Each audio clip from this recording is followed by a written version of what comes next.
Everyone, this is Prakshu and you are watching Biolearnum. तो आज के इस पर्टिकुलर वीडियो में बात करेंगे chapter improvement in food resources के बारे में। क्लास 9th बायोलॉजी का ये चैप्टर और पूरे चैप्टर को अच्छे से समझेंगे इस डिटेल्ड वीडियो के अंदर। So let us begin. तो कहानी शुरू होती है इंडिपेंडेंस के बाद से। इंडिपेंडेंस के बाद इंडिया के अंदर पॉपुलेशन जो थी वो बढ़ रही थी, बट फूड जो था, सप्लाई जितना हो रहा था वो वहीं पे ही था। तो फूड सप्लाई क्योंकि इंक्रीज नहीं हुआ तो यहाँ पर फूड क्राइसिस की प्रॉब्लम्स आने लगी। तो फूड क्राइसिस को हटाने के लिए साइंटिस्ट के पास एक ही सोल्यूशन आया कि हमारे जो क्रॉप वेराइटीज हैं क्यों ना हम उन्हें इम्प्रूव कर लें। उससे क्या होगा, हमारी जो लिमिटेड लैंड है, लैंड यहाँ पर इंक्रीज नहीं हो सकती है, तो यहाँ पर उस लिमिटेड लैंड के ऊपर हम अपनी क्रॉप यील्ड को इंक्रीज कर सकते हैं by introducing improved crop varieties. और यही हुआ। लगभग 1970s के आसपास इंडिया के अंदर ग्रीन रेवोल्यूशन देखा गया, जिसके अंदर जो जितने ग्रेन्स प्रोड्यूस हुए इंडिया के अंदर वो लगभग पिछले सालों से कई गुना प्रोड्यूस हुए। यहाँ पर रीजन ये था कि नई क्रॉप वैरायटीज को इंट्रोड्यूस किया गया इंडिया के अंदर। और ग्रीन रेवोल्यूशन के साथ साथ थोड़े समय के बाद blue revolution, silver revolution, yellow revolution, ये सब चीजें आई इंडिया के अंदर। तो यहाँ पर जो फूड रिसोर्सेज थे उनको डे बाय डे इम्प्रूव किया गया ताकि पॉपुलेशन की डिमांड्स को हम मीट कर सकें। सो चैप्टर के अंदर इन सब बातों के बारे में डिस्कशन है और इस पर्टिकुलर वीडियो के अंदर हम डिस्कस करेंगे कि किस तरीके से हम क्रॉप यील्ड को इंक्रीज कर सकते हैं, किस तरीके से एक अच्छी क्रॉप वैरायटी को प्रोड्यूस कर सकते हैं और किस तरीके से उनको अच्छे से मैनेज करके हम फाइनली अपनी क्रॉप यील्ड को इंक्रीज करेंगे। तो successful crop production depends on many factors such as understanding how crops grow and develop. Crop production को अगर आपने सक्सेसफुल बनाना है तो आपको ये पता होना चाहिए कि किस तरीके से क्रॉप्स ग्रो होती हैं, किस तरीके से वो डेवलप होती हैं, आपको ये नॉलेज होनी चाहिए। Effect of various nutrients, climate, water on the growth of plant. किस तरीके से न्यूट्रिएंट्स का या क्लाइमेट का या वाटर का आपके प्लांट के ऊपर, आपकी क्रॉप के ऊपर असर होने वाला है। उसके बाद modification and management of each factor for increasing the yield of crop. अपनी क्रॉप की यील्ड को बढ़ाने के लिए किस तरीके से इन फैक्टर्स को आपको मैनेज करना है। तो यहाँ पर क्रॉपिंग पैटर्न के बेसिस पर 3 तरीके की क्रॉप्स देखी जाती हैं। Very important from examination point of view. किस किस तरीके की क्रॉप देखी जाएगी, 3 तरीके होंगे। कौन कौन से? यहाँ पर सबसे पहले आ जाता है राबी क्रॉप्स। राबी क्रॉप्स देखी जाएंगी ग्रोन इन विंटर सीजन में देखी जाएंगी एंड हार्वेस्टेड इन समर।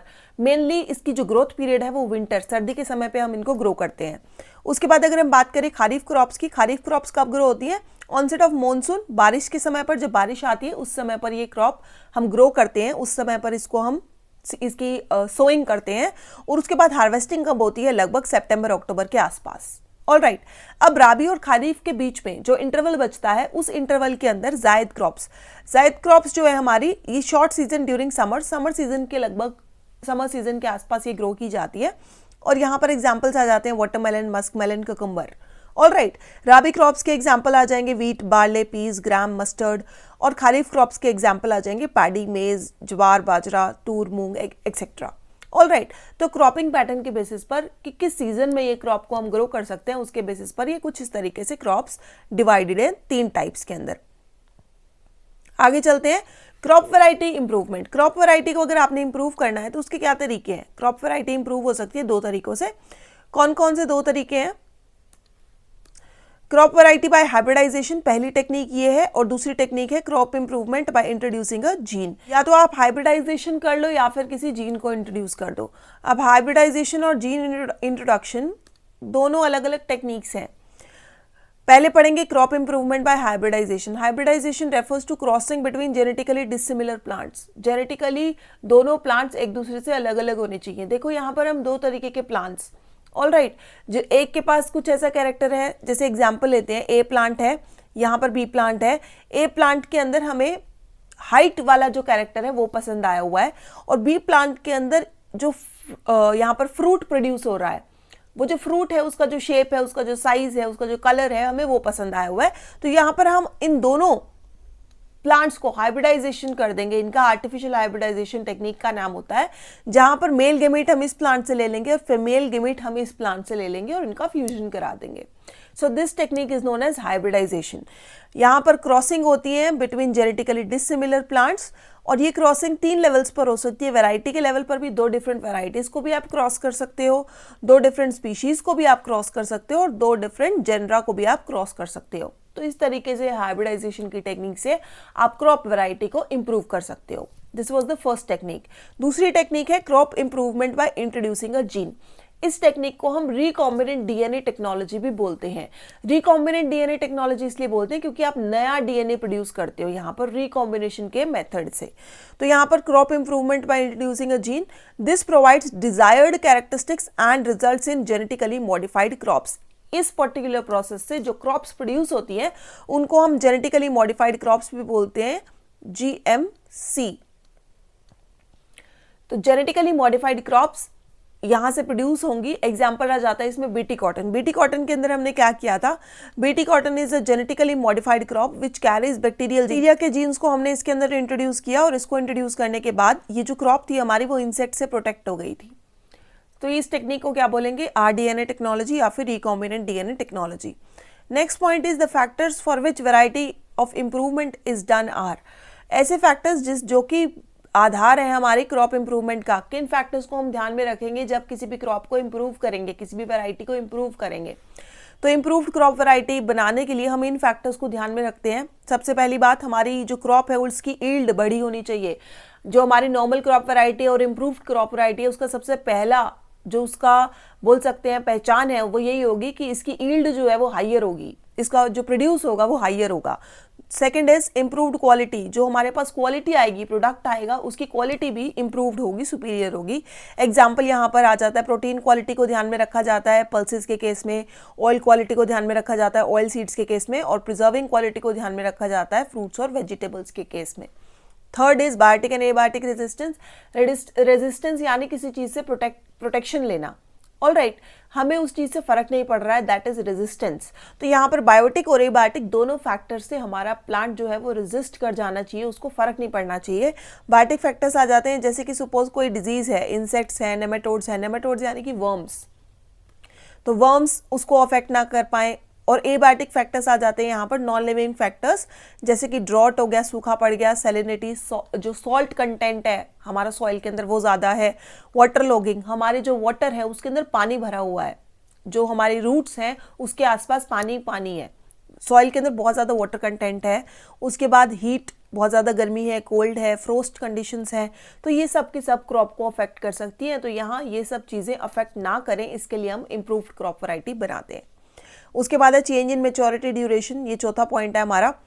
इस पॉइंट के अंदर हम बात करते हैं कि जो हमारा मैच्योरिटी टाइम है हम चाहेंगे वो कम से कम हो जाए। मैच्योरिटी टाइम कम करने का ये मतलब है कि हमारी क्रॉप जल्दी से जल्दी तैयार हो जाए, जल्दी से जल्दी हम उसको हार्वेस्ट कर सकते हैं। इससे क्या होगा, एक तो मेहनत कम लगेगी और दूसरी चीज़ फार्मर जो बचा हुआ समय है उसमें कोई नई क्रॉप भी ग्रो कर सकता है। तो ये इसके मेथड्स, ये इसका फ़ायदा रहेगा कि बहुत ज़्यादा इकोनॉमिकल होती है, और यहाँ पर जो लॉसेज हैं हार्वेस्टिंग के टाइम पर वो भी कंपैरेटिवली रिड्यूस रहते हैं, कम हो जाते हैं। उसके बाद fifth point is wider adaptability, हमारी जो क्रॉप है वो कहीं पे भी ग्रो हो सके, वो कहीं पे भी अडेप्ट हो जाए, अपने आप को ढाल ले, तो इसके लिए भी हम क्रॉप को इम्प्रूव करते हैं। And sixth point is desirable agronomic characteristics, कि हम ऐसा चाहेंगे कि हमारी जो क्रॉप है उसके अंदर कुछ कैरेक्टरिस्टिक्स को इम्प्रूव करेंगे, कुछ एग्रोनॉमिक कैरेक्टरिस्टिक्स को। जैसे कि हम बात करते हैं कि फॉडर क्रॉप्स हैं, अगर हमारी फॉडर क्रॉप्स में हम चाहेंगे कि टॉलनेस और प्रोफ्यूज ब्रांचिंग हो, हमारे प्लांट जो है वो ऊंचा होना चाहिए, लंबा होना चाहिए, और उसके अंदर उसकी जो ब्रांचेस हैं वो बहुत ज़्यादा होनी चाहिए, बहुत ज़्यादा घना होना चाहिए, हमारा प्लांट डेंस होना चाहिए। रीज़न ये है क्योंकि फॉडर प्लांट है, हमें इसका फॉडर लेना है, बेसिकली इसका जो लीफी पोर्शन है हमें वो चाहिए, तो हम चाहेंगे ज़्यादा से ज़्यादा इसके अंदर लीफी पोर्शन प्रोड्यूस हो। तो उसके अलावा अगर हम बात करें सीरियल्स हैं, अब सीरियल्स जो है जिनके अंदर से हमें ग्रेन्स मिलेंगे उनके अंदर हमें हाइट ऑफ द प्लांट से कोई लेना देना नहीं है, तो हम नहीं चाहेंगे प्लांट अपनी एनर्जी हाइट अटेन करने में वेस्ट करे, हम चाहेंगे कि हमारा जो प्लांट है वो कंपैरेटिवली ड्वार्फ ही हो, ताकि ज़्यादा से ज़्यादा एनर्जी जो सीरियल है उसको प्रोड्यूस करने में यूज़ हो, so that less nutrients are consumed by these crops. आगे आ जाते हैं प्लांट न्यूट्रिएंट्स। प्लांट न्यूट्रिएंट्स को अगर हम डिस्कस करें तो जो प्लांट न्यूट्रिएंट्स हैं टोटल 16 आते हैं, जिसमें से कुछ प्लांट को एयर के थ्रू मिलेंगे, कुछ प्लांट को वाटर के थ्रू मिलेंगे और कुछ प्लांट को सॉइल के थ्रू मिलेंगे। एयर के थ्रू जो न्यूट्रिएंट्स मिलेंगे वो कौन कौन से हैं? एयर के थ्रू हमें कार्बन और ऑक्सीजन, ये दो न्यूट्रिएंट्स मिलेंगे यहाँ पर, कार्बन एंड ऑक्सीजन। वाटर के थ्रू हमें मिलेगा हाइड्रोजन, तो 16 में से 3 चले गए, 13 न्यूट्रिएंट्स बचे। अब इन 13 में से यहाँ पर 6 न्यूट्रिएंट्स जो है वो ये कैटेगरी है ऊपर वाली, और 7 न्यूट्रिएंट्स नीचे वाली कैटेगरी में है। जो 6 न्यूट्रिएंट्स हैं इनको हम बोलते हैं मैक्रो न्यूट्रिएंट्स, क्योंकि प्लांट को ये ज़्यादा अमाउंट में चाहिए होते हैं। जैसे कि इसमें आ जाता है nitrogen, phosphorus, potassium, calcium, magnesium, sulphur. और जो माइक्रो न्यूट्रिएंट्स हैं ये प्लांट को कम अमाउंट में चाहिए होते हैं। तो सॉइल के अंदर टोटल हमारे पास आ जाते हैं यहाँ पर 13 न्यूट्रिएंट्स। उन 13 में से out of 13 6 are macro nutrients and 7 are micro nutrients, क्योंकि ये प्लांट को कम अमाउंट में चाहिए। नेक्स्ट टॉपिक आ जाता है हमारा मैन्योर और फर्टिलाइजर। ये दो तरीके से हम प्लांट्स को नरिशमेंट प्रोवाइड करते हैं जब हम प्लांट को ग्रो कर रहे होते हैं।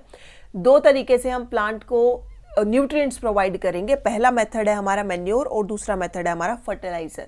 मैन्योर जो है वो कंपैरेटिवली एक ऐसा मेथड है, नेचुरल प्रोसेस से हम उसे प्रोड्यूस करते हैं। फर्टिलाइजर कंपैरेटिवली एक ऐसा प्रोसेस है जो कि हम इंडस्ट्रीज के अंदर प्रोड्यूस करते हैं। तो मैन्योर की अगर हम बात करें, manure contains large quantities of organic matter. ये ऑर्गेनिक मैटर में रिच होता है बहुत ज़्यादा।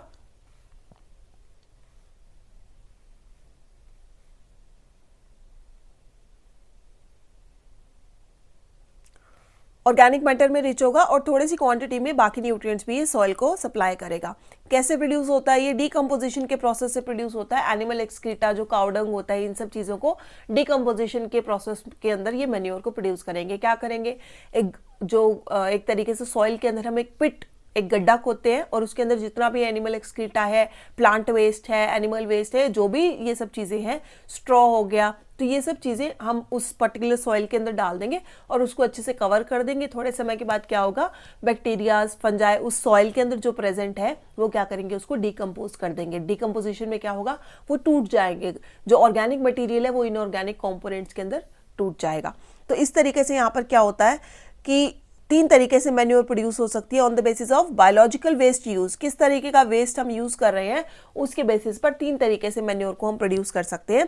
First one is compost, second one is vermi compost and third one is green manure. Compost के अंदर हम क्या करते हैं, जो नॉर्मल तरीका है जिसके अंदर हम खाद बनाते हैं, उन नॉर्मल तरीके में क्या करते हैं, हम फार्म वेस्ट को लेते हैं, जैसे कि काउ डंग हो गया, वेजिटेबल वेस्ट हो गया, एनिमल का जो एक्सक्रीटा, एनिमल का लेफ्ट ओवर है कुछ भी, उसके अलावा डोमेस्टिक वेस्ट है, घर का कोई वेस्ट है, सीवेज वेस्ट है, स्ट्रॉ जैसे कि घास फूस होता है, जो इरेडिकेटेड वीड्स, हमने कोई फील्ड में से वीड्स एक्स्ट्रा जो प्लांट्स ग्रो हो जाते हैं उनको हटाया है, उस सब चीज़ों को हम क्या करते हैं, पिट में एक पिट गड्ढा खोदते हैं और उसके अंदर हम डाल देते हैं। इस प्रोसेस को हम क्या बोलते हैं, कंपोस्टिंग। सबसे आसान, सबसे सरल तरीका है ये और सबसे पुराना तरीका है। ठीक है। सेकंड आ जाता है वर्मी कंपोस्ट। अब इसी कंपोस्ट बनाने के प्रोसेस के अंदर हम अर्थवर्म्स को इंट्रोड्यूस कर देते हैं।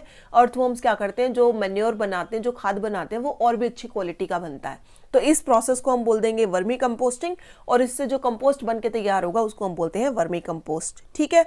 यहाँ पर थर्ड मेथड आ जाता है ग्रीन मैन्योर। अब ग्रीन मैन्योर जो है ये थोड़ा सा अलग मेथड है। इस मेथड में क्या होता है, हम सोइंग से पहले, किसी प्लांट को हमने ग्रो करना है और उसके सीड्स को सो करना है सॉइल के अंदर, सोइंग के प्रोसेस से पहले हम थोड़ा सा समय पहले कुछ प्लांट्स को वहां पे ग्रो कर लेंगे, जैसे कि सनहेम्प हो गया, गुआर हो गया, एक ही नाम है ये, सनहेम्प और guar. They are grown and then mulched by ploughing. हम क्या करते हैं, उसको थोड़ा थोड़ा ग्रो कर लिया फील्ड के अंदर और फिर उसको मल्चिंग कर देते हैं, उसको अच्छे से मिक्सअप कर देते हैं सॉइल के साथ। उस ग्रीन मैटर को सॉइल के अंदर मिक्स कर देंगे प्लो की हेल्प से, टर्निंग कर देंगे सॉइल की, और उससे क्या होगा, वो जो ग्रीन मैटर है वो सॉइल के अंदर अच्छे से मिक्सअप हो जाएगा। वो प्लांट्स को हम वहां से डिटैच करके सॉइल से उसी सॉइल के अंदर क्या कर देंगे, मिक्स कर देंगे। तो यहाँ पर क्या होगा, ये जो ग्रीन मैटर है वो ग्रीन मैन्योर बनाएगा और ये ग्रीन मैन्योर जो होती है वो प्लांट्स के लिए हेल्पफुल होती है और सॉइल के अंदर नाइट्रोजन, फॉस्फोरस जैसे न्यूट्रिएंट्स को इंक्रीज करेगी, नाइट्रोजन और फॉस्फोरस को। ठीक है। Next is fertilizer. अब फर्टिलाइजर जो है हमारा वो एक ऐसा तरीका है जिसके अंदर हम इंडस्ट्रीज के अंदर एक आर्टिफिशियल मैनर में हम केमिकल्स को प्रोड्यूस करते हैं और वो केमिकल्स जो है हमारे वो हेल्प करेंगे हमारे क्रॉप की यील्ड को इंक्रीज करने में। तो दीज आर commercially produced plant nutrients, factories में प्रोड्यूस होते हैं। Fertilizer supply nitrogen, phosphorus, potassium. NPK fertilizers आते हैं, नाइट्रोजन, फॉस्फोरस एंड पोटेशियम में ये रिच होते हैं। They usually ensure good vegetative growth, leaves की, ब्रांचेस की, फ्लावर्स की, इनकी ग्रोथ ये बढ़ा देते हैं, giving rise to healthy plants. तो ये एक आर्टिफिशियल तरीका है, मैन्योर एक नेचुरल तरीका है।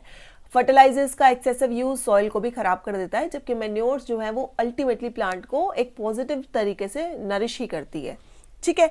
इसके बाद जब हम मैन्योर्स का, इन सब चीज़ों का यूज़ करते हैं और ऑर्गेनिक वे में क्रॉप को हम ग्रो करते हैं, नेचुरल वे में ग्रो करते हैं, कुछ भी आर्टिफिशियल हमने केमिकल यूज़ नहीं किया है, तो ऐसे तरीके से जब हम फार्मिंग करते हैं तो हम उसको बोलते हैं ऑर्गेनिक फार्मिंग। सबको पता होगा इस बारे में। It is a farming system with minimal और नो यूज ऑफ किसी भी केमिकल का, किसी भी फर्टिलाइजर का, किसी भी हर्बिसाइड यानी जो हर्ब्स को किल कर दे।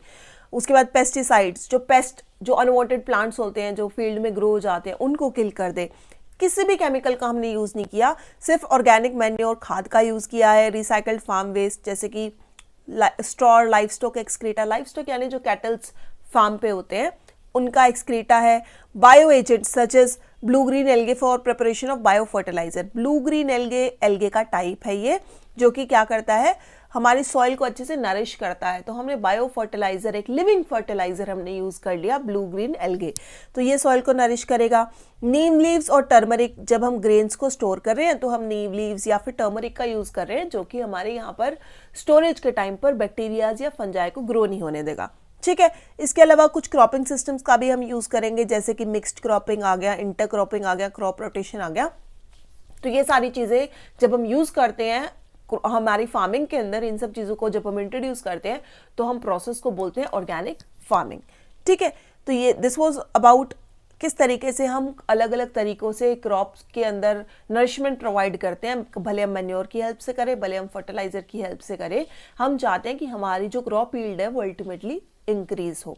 ठीक है, अब बात करते हैं हम इरिगेशन के बारे में। इरिगेशन का मतलब क्या होता है? इरिगेशन का मतलब है प्लांट को हमारे वाटर सप्लाई करना एट रेगुलर इंटरवल, समय समय पर प्लांट की ज़रूरत के हिसाब से जब हम प्लांट को वाटर सप्लाई करते हैं उसको हम बोलते हैं इरिगेशन। अब इरिगेशन जो है वो हम क्यों करते हैं? ताकि हमारी क्रॉप को पानी जो है वो सही समय पर मिले। ड्यूरिंग द ग्रोइंग सीजन जब हमारा प्लांट ग्रो हो रहा है तो उस समय पर प्लांट को अच्छे से पानी मिले, इसके लिए हम इरिगेशन करते हैं। अब इरिगेशन करने की जो प्रोसेस है, टेक्निक है, वो अलग अलग तरीके से हम इरिगेशन कर सकते हैं। It can increase the expected yield of the crop. और ये जो अलग अलग तरीके हैं वो कौन कौन से हैं? कैनाल सिस्टम हो गया, टैंक्स हो गए, वेल्स हो गए, रिवर लिफ्ट सिस्टम हो गया और ड्रिप स्प्रिंकलर सिस्टम हो गया। ये कुछ टेक्निक्स है, वन बाय वन सबको हम पढ़ेंगे। सबसे पहले बात करेंगे कैनाल सिस्टम के बारे में। कैनाल सिस्टम के अंदर क्या होता है? कैनाल सिस्टम में हम बात करते हैं human made canals receive water from 1 or 2 reservoirs from the reverse. Reverse से या फिर रिजर्वॉयर से हम क्या करते हैं?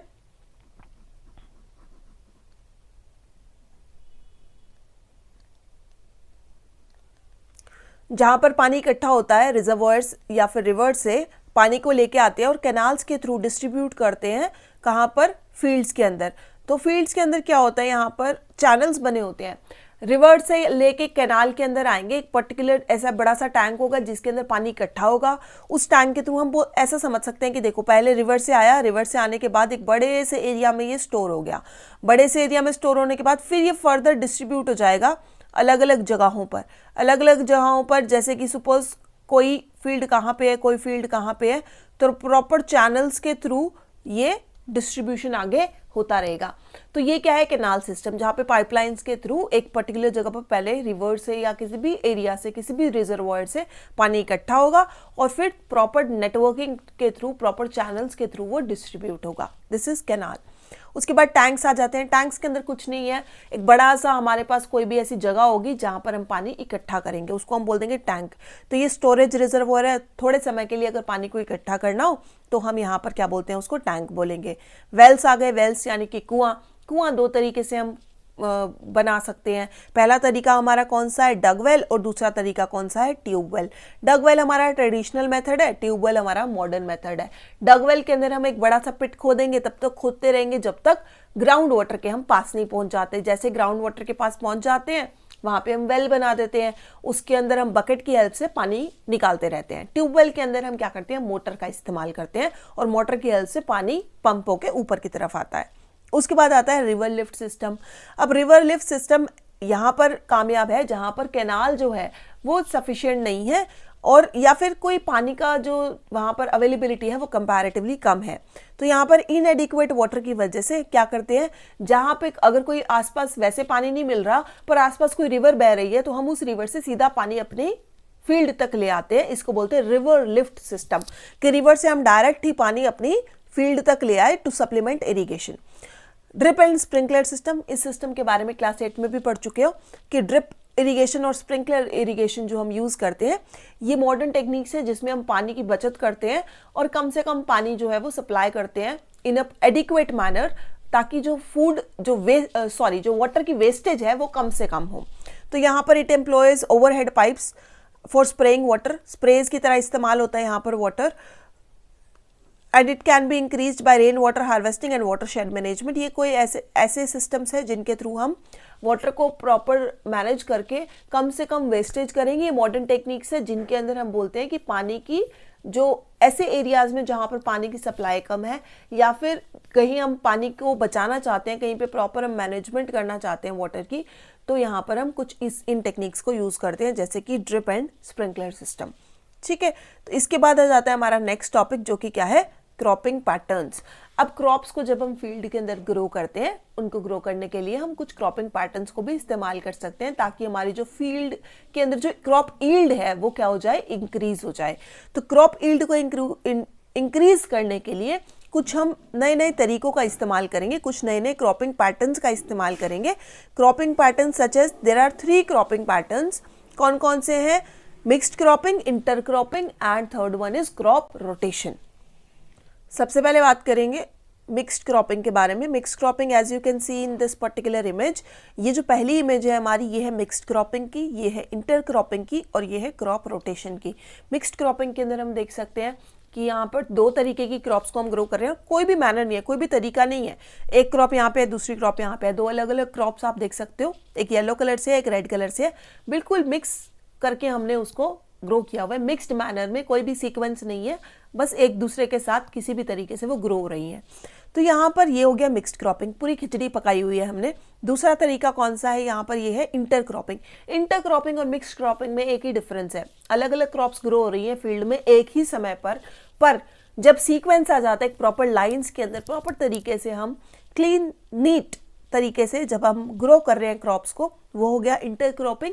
अलग अलग हमने रोज बनाई हुई है क्रॉप्स की, और यहाँ पर जब हम मिक्स्ड मैनर में ग्रो कर रहे हैं तो ये क्या हो गया, mixed cropping. Third one is crop rotation. इस टाइम इस पर्टिकुलर मेथड के अंदर एक क्रॉप एक ही समय पे प्रोड्यूस होगी, बट यहाँ पर क्या होगा, एक कि हम प्री प्लान्ड मैनर में क्रॉप्स को ग्रो करते हैं। प्री प्लान्ड मैनर का क्या मतलब है कि हमने पहले से फार्मर ने डिसाइड किया हुआ है कि एक साल में मैं 2 क्रॉप्स को ग्रो करूंगा, एक के बाद एक ये क्रॉप होगी, और वही क्रॉप्स बार बार वो रोटेट करता रहता है। क्रॉप रोटेशन 1 साल के हिसाब से भी हो सकती है, 2 साल के हिसाब से भी हो सकती है, 3 साल के हिसाब से भी हो सकती है, कि फार्मर्स अपनी क्रॉप्स को प्री डिसाइड कर ले, और इस तरीके से डिसाइड कर लेता है कि यहाँ पर जो क्रॉप्स हैं, अगर सपोज करो एक क्रॉप ये ग्रो हो रही है, दूसरी ये ग्रो हो रही है और तीसरी ये ग्रो हो रही है, तो इन तीनों क्रॉप्स की अपनी अपनी न्यूट्रिशनल रिक्वायरमेंट्स हैं। एक क्रॉप को जो न्यूट्रिशन चाहिए वो बी क्रॉप को नहीं चाहिए, वो सी को नहीं चाहिए। तो इस तरीके से क्या होता है, सॉइल के अंदर किसी भी न्यूट्रिएंट की कमी नहीं होती। तो ये क्रॉप रोटेशन का बेनिफिट हो गया। प्रोडक्शन जो होती है वो इंक्रीज होती है क्रॉप रोटेशन के टाइम पे, और फार्मर एक साल में 1 से ज़्यादा क्रॉप को ग्रो कर सकता है। यहाँ पर इंटर क्रॉपिंग में या मिक्स्ड क्रॉपिंग के फायदे क्या हैं, कि मिक्स्ड क्रॉपिंग के अंदर क्या है कि अगर सपोज एक क्रॉप हमारी फेल हो गई तो फार्मर को कंप्लीट लॉस नहीं होगा, दूसरी क्रॉप जो है उससे वो अपना हार्वेस्ट ले सकता है। और कुछ और फायदे क्या हैं कि जो पेस्ट है या जो वीड्स है वो भी कंट्रोल्ड रहती हैं इन केसेस के अंदर। जो पेस्ट है, सपोज करो कोई इंसेक्ट है जो कि इस येलो वाली क्रॉप पे अटैक करता है, तो यहाँ पर येलो वाली क्रॉप जो है वो इकट्ठी तो देखी ही नहीं जा रही, वो आसपास तो है ही नहीं, तो उससे पेस्ट जो है वो ज़्यादा समय तक टिक नहीं पाएगा, या वीड्स की ग्रोथ भी प्रॉपर नहीं हो पाती है। तो इस वजह से पेस्ट और वीड से भी ये प्लांट बचे रहते हैं। मिक्स्ड क्रॉपिंग के एग्जाम्पल्स आ जाते हैं वीट, ग्राम, वीट, मस्टर्ड, ग्राउंडनट, सनफ्लावर। इनको मिक्स्ड मैनर में फार्मर ग्रो कर सकता है। इंटर क्रॉपिंग के ये एग्जाम्पल्स आ जाएंगे, जैसे कि सोयाबीन, मेज हो गया, फिंगर मिलेट जिसको बाजरा बोलते हैं, काउपी, लोबिया, इन दोनों को भी हम कॉम्बिनेशन में ग्रो कर सकते हैं। क्रॉप रोटेशन के एग्जाम्पल्स आ जाते हैं, जैसे वीट और राइस, इस क्रॉप को रोटेट कर सकता है फार्मर, ये 1 साल की हो गई। उसके अलावा मेज, पटेटो, शुगर केन, पी, इनको 2 साल के इंटरवल पर ग्रो कर सकता है। तो इस तरीके से डिफरेंट क्रॉपिंग पैटर्न्स को फार्मर यूज़ कर सकता है। सो ये हो गई 3 टेक्निक्स क्रॉप को ग्रो करने की। उसके बाद हम बात करेंगे वीड कंट्रोल और पेस्ट कंट्रोल के बारे में। वीड कंट्रोल, वीड क्या होती है बच्चे? वीड हो गई ऐसे प्लांट्स जो फील्ड के अंदर है हमारे, जो कि अनडिजायरेबल है, जिसको फार्मर ने ग्रो नहीं किया है, वो खुद से ग्रो हो रहे हैं। तो weeds are unwanted plants in the cultivation field. Example आ जाता है इसका ज़ैंथियम, पार्थेनियम, ये इनके कॉमन नेम्स हैं। तो ये क्या करते हैं, ये अगर हमारे फील्ड में ग्रो होते हैं तो ये फूड स्पेस लाइट के लिए हमारी मेन क्रॉप के साथ ये they are going to compete. तो हमारी जो मेन क्रॉप है वो उसकी ग्रोथ जो है यहाँ पर अच्छे से नहीं हो पाएगी। तो वीड्स जो होंगे हमको उनको हटाना बहुत ज़रूरी है। तो यहाँ पर weeds take up nutrients and reduce the growth of the crop. तो किस तरीके से हम कंट्रोल कर सकते हैं? मेथड कौन कौन से हैं? तो या तो मैकेनिकली हाथ से वीड्स को निकालना शुरू कर दो, प्लग कर करके आप उनको हाथों से निकाल रहे हो। केमिकल मेथड के अंदर केमिकल्स का, वीडीसाइड्स का यूज़ कर सकते हो। एग्जाम्पल आ गया 2,4-D। बायोलॉजिकल मेथड बड़ा इंटरेस्टिंग मेथड है। यहाँ पे कुछ ऑर्गेनिजम्स को इंट्रोड्यूस करेंगे जो कि उन वीड्स को खा जाएं। तो यहाँ पर कुछ इंसेक्ट्स या कुछ अदर ऑर्गेनिजम्स जो कि सिर्फ वीड्स प्लांट्स पे ही अटैक करेंगे, जैसे कि मैक्सिकन बीटल जो है वो हमारी पार्थेनियम पर अटैक करेगी। मैक्सिकन बीटल सारा पार्थेनियम वहाँ से बोल सकते हैं इरेडिकेट कर देगी। ठीक है, इसके अलावा कुछ प्रिवेंटिव मेथड्स हैं, ऐसे मेथड्स जिनको अगर हम अपनाएंगे तो वीड्स हो ही ना। तो प्रॉपर सीड बेड प्रिपरेशन, जब हम सीड बेड पूरा, जब सोइंग के टाइम पर जब सीड बेड बना रहे हैं तो प्रॉपर हम बनाएं। इसके अलावा सोइंग जो है वो अच्छे से हो। इंटरक्रॉपिंग और क्रॉप रोटेशन वाली टेक्निक्स को भी यूज़ करेंगे तो भी क्या है, हमारी वीड्स जो है वो कंट्रोल में रहेंगी। तो ये हो गई कुछ वीड्स, जैसे कि यहाँ पर इस पिक्चर में भी देख सकते हो वीड्स को जो है हाथ से रिमूव कर रहे हैं। इसके अलावा ये जो बीटल्स है यहाँ पर which you can see in this picture, ये क्या है, हमारी पेस्ट हो गई। ये कुछ ऐसे इंसेक्ट्स हो गए जो कि हमारी क्रॉप में इंटरफेयर करेंगे, क्रॉप को अलग अलग डिजीजेस कॉज करेंगे, तो इनको हम पेस्ट बोलते हैं। तो यहाँ पर जो इंसेक्ट पेस्ट है वो जनरली प्लांट को 3 तरीके से अटैक करते हैं उनके ऊपर, जैसे कि दे कट रूट स्टेम लीफ, उनकी रूट स्टेम या लीफ की कटिंग कर देते हैं। जो सेल सैप है उसको सक कर लेते हैं, जो सेल के अंदर जो वाटरी कंटेंट है उसको सक कर लेते हैं। फ्रूट्स या हमारे जो स्टेम है उसके अंदर वो होल क्रिएट कर देते हैं, बोर कर देते हैं। तो इस तरीके से ये प्लांट को अटैक करते हैं। अब प्रिवेंशन क्या हो सकता है यहाँ पर, किस तरीके से हम प्रिवेंट कर सकते हैं? डिजीज रेजिस्टेंस वैरायटीज़ ले आओ, ऐसी वैरायटीज़ जिनको कोई बीमारी ना लगे।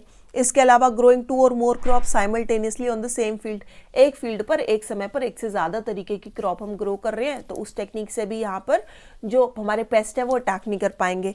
इसके अलावा एक और टेक्निक है समर प्लोइंग की। इस मेथड के अंदर हम फील्ड्स को समर के अंदर अच्छे से डीपली प्लो कर देते हैं, उससे क्या होता है, पेस्ट और वीड्स का जो अटैक है वो कंपैरेटिवली कम होता है। इसके अलावा अगर सपोज पेस्ट का अटैक हो ही गया है तो यहाँ पर कंट्रोल किस तरीके से कर सकते हैं? तो पेस्ट को कंट्रोल करना है तो यहाँ पर पेस्टिसाइड्स का यूज़ कर सकते हैं, ये केमिकल मेथड हो गया। पेस्टिसाइड जैसे कि यहाँ पर इंसेक्टिसाइड आ जाते हैं, रोडेंटिसाइड, इंसेक्टिसाइड इंसेक्ट को मारेगा, रोडेंटिसाइड रोडेंट्स रैट्स को किल करेगा, फंगिसाइड्स फंगस को किल करेगा, और निमैटोसाइड्स यहाँ पर निमैटिसाइड्स जो हैं वो वर्म्स को किल करेंगे। तो ये केमिकल्स हो गए। बायोलॉजिकल मेथड में यहाँ पर हम लिविंग ऑर्गेनिज्म का यूज़ करेंगे, जैसे कि बर्ड्स हो गए, इंसेक्ट हो गए, वो पेस्ट को, जो इंसेक्ट्स हैं उनको खा जाएंगे। ठीक है, natural pesticides such as nicotine, neem, इनका भी हम यहाँ पर यूज़ कर सकते हैं अपने प्लांट्स को पेस्ट से प्रोटेक्ट करने के लिए। लास्ट पोर्शन आ जाता है हमारे पास, जब हम ग्रेन्स की स्टोरेज कर रहे हैं तो यहाँ पर किस तरीके से हमें ध्यान रखना है। तो जब आफ्टर हार्वेस्टिंग, जब हमने क्रॉप्स को कट कर लिया, the newly obtained food grains are stored in huge facilities such as silos. Silos के अंदर हम ग्रेन्स को स्टोर करते हैं। However due to attack of pest और waterlogging the food grains get destroyed. अगर उनमें पानी है, थोड़ा बहुत भी वाटर कंटेंट है, या फिर पेस्ट, उन पे कीड़ों ने अटैक कर दिया है, तो यहाँ पर फूड ग्रेन्स जो है हमारे वो डिस्ट्रॉय हो जाएंगे। This is known as storage loss. अब स्टोरेज लॉस को कौन कौन से फैक्टर्स अफेक्ट करते हैं, कौन कौन से ऐसे फैक्टर्स है जिसकी वजह से स्टोरेज लॉस देखा जाता है?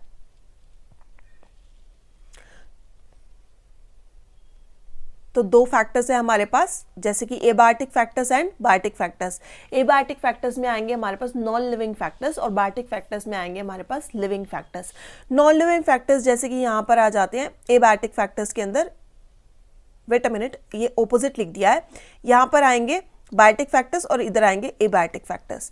तो बायोटिक फैक्टर्स के अंदर हमारे पास आ जाता है जैसे कि इंसेक्ट्स आ गए, रोडेंट्स आ गए, फंजाई आ गए, माइट्स, बैक्टीरिया, ये सारे लिविंग ऑर्गेनिज्म है। ऐसे लिविंग ऑर्गेनिज्म जो कि स्टोरेज के टाइम पर, जब बड़े बड़े कंटेनर्स के अंदर हमने ग्रेन्स को स्टोर कर दिया, तो उसके ऊपर जब जो इंसेक्ट्स हैं इंसेक्ट्स ने अटैक कर दिया, रोडेंट्स यानी रैट्स ने अटैक कर दिया, फंजाई, माइट्स और बैक्टीरिया, इन सब ने अगर अटैक कर दिया तो ये सब के सब क्या हो गए, बायोटिक फैक्टर्स हो गए, जो कि हमारे स्टोरेज के अंदर स्टोरेज लॉसेस क्रिएट करेंगे, स्टोरेज के टाइम पे हमारी जो हार्वेस्टेड क्रॉप है उसको डिस्ट्रॉय करेंगे। बायोटिक फैक्टर्स, एबायोटिक फैक्टर्स में आ जाएंगे नॉन लिविंग ऑर्गेनिजम्स, जो उन नॉन लिविंग ऑर्गेनिजम्स की वजह से जो भी लॉस हो रहा है, जैसे कि मॉइस्चर है, नमी है, टेम्परेचर फ्लक्चुएशन है कोई स्टोरेज वाली कंडीशन के अंदर, it is responsible for abiotic factors for storage losses. इसके अलावा यहाँ पर बात करते हैं हम प्रिवेंशन एंड कंट्रोल मेजर्स। अगर प्रिवेंशन हमें चाहिए, किस तरीके से हम इसको अवॉइड कर सकते हैं, किस तरीके से हम इंश्योर कर सकते हैं कि हमारी जो स्टोरेज के टाइम पर हमारी क्रॉप है वो खराब ना हो, तो यहाँ पर स्ट्रिक्ट क्लीनिंग, अच्छे से क्रॉप को क्लीन करो स्टोर करने से पहले, ताकि उसके अंदर कुछ भी ऐसा बोल सकते हैं कि अनवांटेड ऑर्गेनिज्म ना हो, उसके अंदर कोई भी ऐसा कीड़ा ना हो, ठीक है। फ्यूमिगेशन, फ्यूमिगेशन यहाँ पर कुछ केमिकल्स का, कुछ फ्यूम्स का, हम धुएं का इस्तेमाल करेंगे, जिसके अंदर एक केमिकल होगा जो कि पेस्ट को, यहाँ पर कोई भी इंसेक्ट अटैक हुआ है या होने वाला हो तो उसको वो हटाएगा। उसके अलावा proper drying of the product first in sunlight and then in shade. अगर हम अपना जो प्रोडक्ट है, अपना जो हार्वेस्ट है, उसको अच्छे से सुखा लें, पहले धूप में फिर छाँव में, इससे भी स्टोरेज के टाइम पर जो एबायोटिक फैक्टर्स की वजह से लॉसेज होते हैं वो उनसे हम बच सकते हैं। या फिर बायोटिक फैक्टर्स, जो इंसेक्ट्स भी अगर अटैक कर रहे हैं, तो अगर वाटर कंटेंट ज़्यादा होता है, नमी ज़्यादा होती है, तो उन सिचुएशंस के अंदर भी जो पेस्ट अटैक है वो कंपैरेटिवली ज़्यादा होता है, इंसेक्ट अटैक ज़्यादा होता है। तो अगर इन चीज़ों को फॉलो करेंगे तो स्टोरेज के टाइम पर लॉसेस कम देखे जाएंगे। So this was all about improvement in crop yield. See you in the next video. Till then take care, bye bye.